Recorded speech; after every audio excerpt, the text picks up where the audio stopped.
ओम नमो भगवते वासुदेवाय। ओम नारायणाय।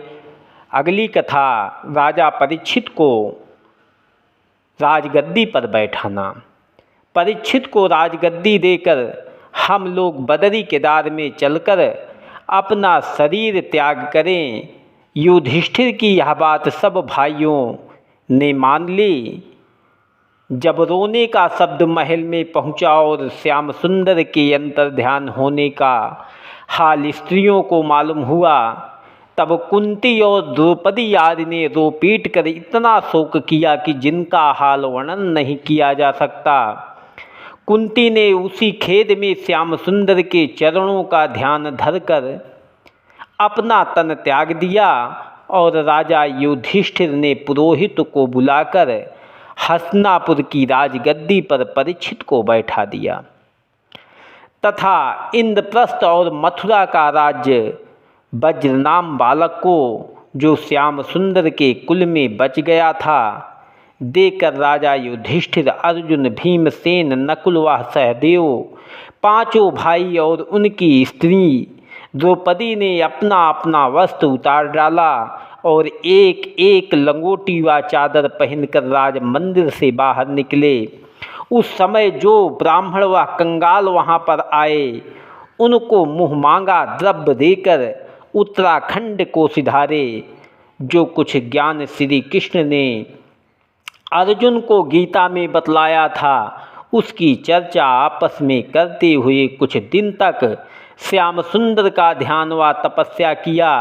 फिर हिमालय में जाकर हरिचरणों का ध्यान करते हुए पहले नकुल, उनके पीछे युधिष्ठिर आदि चारों भाइयों ने द्रौपदी के साथ अपना अपना तन गला दिया।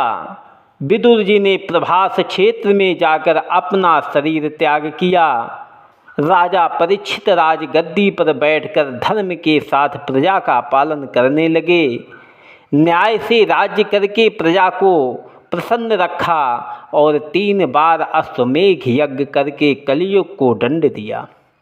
अपना विवाह राजा विराट की पौत्री से किया।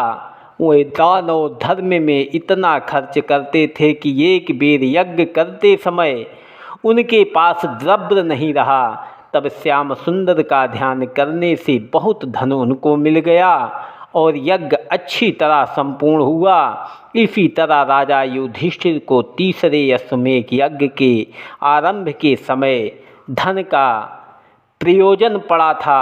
तब नारद मुनि उनके कहने से मुरली मनोहर को हस्तिनापुर में लाकर युधिष्ठिर से बोले कि राजन, पिछले युग में राजा मरुत ने ऐसा यज्ञ किया था जिसके यहाँ प्रतिदिन ब्राह्मणों को एक एक थाली लोटा, लुटिया और सुनहरी चौकी भोजन करते समय नई देकर फिर वह सब जूठे बर्तन नगर के उत्तर गढ़े में फेंकवा दिए जाते थे।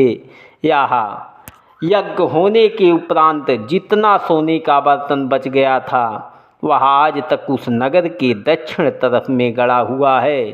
तुम उन बर्तनों को मंगवा कर अपना यज्ञ करो। सो राजा युधिष्ठिर ने वही बर्तन मंगवाकर यज्ञ में खर्च किया था। श्याम सुंदर अपने भक्तों की सब इच्छा पूर्ण करते हैं। इतनी कथा सुनकर शौनकादिक ऋषीश्वर ने पूछा कि राजा परीक्षित ने कलियुग को किस वास्ते दंड दिया। सूत जी ने कहा कि जब राजा परीक्षित 7 द्वीपों के राजाओं को जीतकर अपने अधीन कर चुके, तब उन्होंने विचारा कि राजा युधिष्ठिर के राज्य भोगने तक द्वापर युग था, अब कलियुग आया, सो हम अपने राज्य में कलियुग को रहने ना देंगे। ऐसा विचार कर राजा परीक्षित यह हाल देखने के वास्ते कि हमारे राज्य में कलियुग ने प्रवेश किया या नहीं, दिग्विजय करने निकले। सो जिस देश में पहुँचते थे वहाँ मनुष्यों को अपने कर्म व धर्म से परमेश्वर का ध्यान और चर्चा करते देखकर नारायण जी का गुण गाते थे। क्योंकि कलियुग ने अभी तक वहाँ प्रवेश नहीं किया था, राजा अपनी प्रजा से कहते थे कि तुम लोग इसी तरह अपने कर्म व धर्म पर स्थिर रहना। जिस देश में परीक्षित की सेना पहुंचती थी, उस देश में राजा उनका तेज और प्रताप देखकर उनसे मिलते और बहुत सी भेंट देकर विनय करते थे कि हम लोग राजा युधिष्ठिर और अर्जुन के समय से तुम्हारे अधीन हैं। यह बात सुनकर परीक्षित सब राजाओं का सम्मान करते थे, किसी को दुख नहीं देते थे और जो लोग उनके बड़ों का यश गाते थे उनको सिरों पांव देकर विदा कर देते थे। इसी तरह राजा परीक्षित ने दिग्विजय करते हुए कुरुक्षेत्र में नदी के किनारे पहुंचकर क्या देखा कि एक वृक्ष के नीचे एक बैल एक पैर से खड़ा है। उसके 3 पांव टूटे हुए हैं और एक दुबली पतली गौ रोती और कांपती हुई उसके पीछे खड़ी है। वह दोनों आपस में कुछ बातें करते हैं। बैल और गाय का यह हाल देखकर राजा अपने धर्म व दया से एक वृक्ष की ओट में खड़े होकर उनकी बातें सुनने लगे। फिर राजा ने क्या देखा कि एक शूद्र श्याम रंग भयानक राजा का भेष बनाए दूर से उस बैल और गाय की तरफ चला आता है। धर्म रूपी बैल वह गाय रूपी पृथ्वी की बातचीत और राजा परीक्षित का वृक्ष की ओर से सुनना। सूत जी ने शौनकादिक ऋषीश्वर से कहा कि उस बैल रूपी धर्म ने गाय रूपी पृथ्वी से पूछा कि तुझको क्या दुख प्राप्त हुआ जो रोती है? कदाचित तुम मेरे 3 पैर टूट जाने का शोक हो तो इसका यह कारण है कि कलयुग में बहुत पापी मनुष्यों ने उपद्रव उत्पन्न होकर अपना धर्म और कर्म छोड़ दिया है और शुभ कर्म संसार से उठ गया। कलयुग के लोग यह चाहते हैं कि दामाद से रुपया लेकर अपनी कन्या का विवाह करें और पुत्र का पालन इस विचार से नहीं करते कि वह तरुण होने पर बाप के साथ झगड़ा करेगा। ब्राह्मण लोग वेद पढ़ने में आलस्य करते हैं और शूद्र वेद पुराण पढ़ने की इच्छा रखते हैं। क्षत्रियों ने ब्राह्मण की रक्षा और सेवा करना छोड़ दिया है।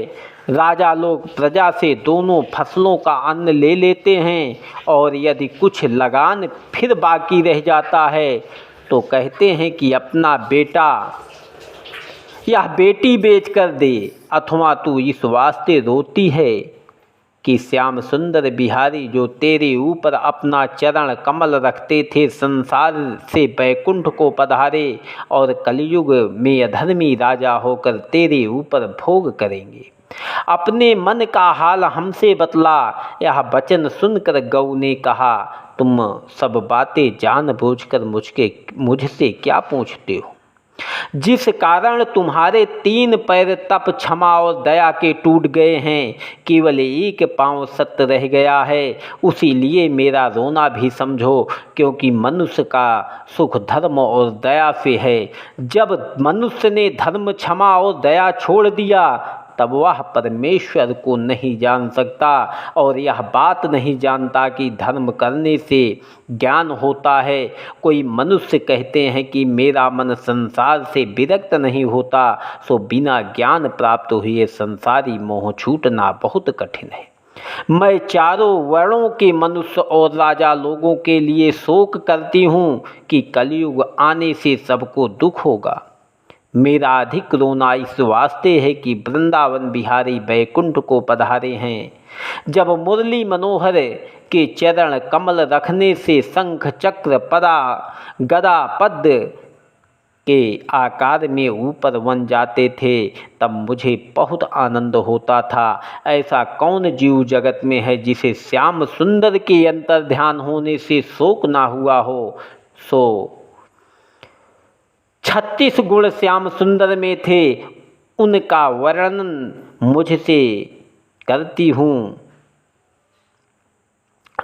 उनका वर्णन तुमसे करती हूँ। सत्य बोलना, आचार से रहना, हृदय में धैर्य रखना, क्षमा करना, संसारी माया मोह से विरक्त रहना।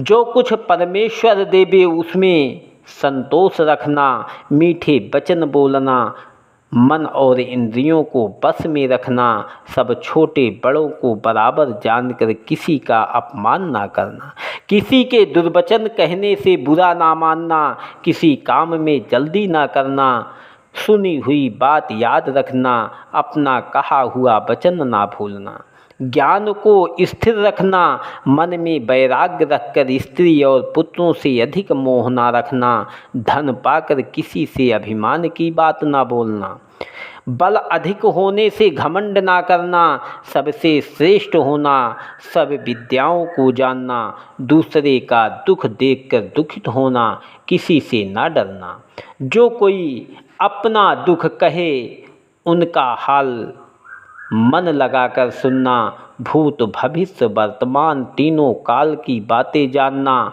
अपने मन का हाल किसी से ना बतलाकर समुद्र के समान गंभीर रहना, धर्म की तरफ से मन नहीं फेरना, धर्म और वेद की रक्षा करना, संसार में ऐसी कीर्ति करना जिसमें सब कोई भला कहे, आँखों में सील रखना, किसी जीव को दुख ना देना, जो कोई दीन होकर अपना अर्थ कहे उसकी इच्छा पूर्ण करना, परमेश्वर का ध्यान करते रहना, सबसे अधिक बलवान होना, तीनों लोकों में किसी सूरवीर को कुछ ना समझना, साधु ब्राह्मण और महात्मा का आदर करना, परोपकार करना, सो हे बैल रूपी धर्म श्याम सुंदर को इस सब गुणों के होने पर भी कुछ अहंकार नहीं था। 36 गुण के सिवा और भी बहुत से शुभ कर्म उनमें से थे, जिस समय उनको याद करती हूँ उस समय मेरा कलेजा फट जाता है। देखो, जिस लक्ष्मी के मिलने के वास्ते सब देवता और संसारी मनुष्य इतना तप और जप करते हैं, वही लक्ष्मी कमल वन को छोड़कर दिन रात श्याम सुंदर की सेवा में रहती है। ऐसी मुरली मनोहर की मैं दासी हूँ। जब द्वापर के अंत में तुम्हारे 2 पैर टूट गए और मैं कंसादिक राजाओं की अधर्म करने से दुखी हुई थी, तब वैकुंठनाथ ने यदुकुल में अवतार लेकर हमारा और तुम्हारा दुख छुड़ाया और अपनी कीर्ति संसार में फैलाई। ऐसे परोपकारी के प्रयोग का दुख कौन सह सकता है। गाय रूपी पृथ्वी बैल रूपी धर्म से यह कहती है थी और राजा परीक्षित खड़े होकर सुनते थे। कलयुग का बैल रूपी धर्म व गोरूपी पृथ्वी के पास आना, कलयुग व राजा परीक्षित से बातचीत होना, परीक्षित का कलयुग के रहने के वास्ते स्थान बतलाना। ओम नमो भगवते वासुदेवाय।